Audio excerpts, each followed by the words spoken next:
Hello mga ka-formmates! Ito na naman tayo. Sharing the alachambang recipe. Ito ay malasugi. So, in-steam lang natin. At para masarap. Ibang style naman ng pagluluto.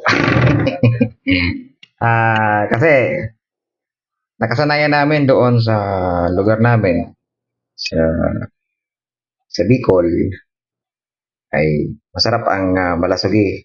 Sinasabawan yung tawag sa amin doon ay kusido and piniprito.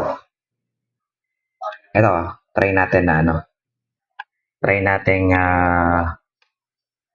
ganitong style ng alachamba.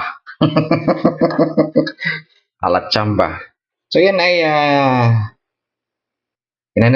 minarinate ko siya sa toyo at saka bawang and then asin and paminta.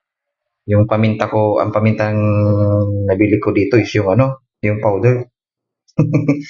Hindi usual na, masarap sana yung corn, yung parang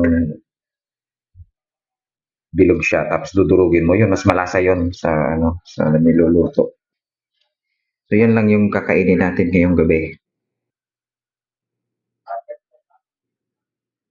Hintayin natin mga na siya, mga 15 minutes na siya. 15 minutes ko na siyang ministing.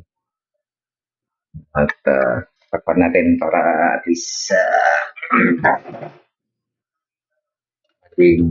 ayun, hindi kasya.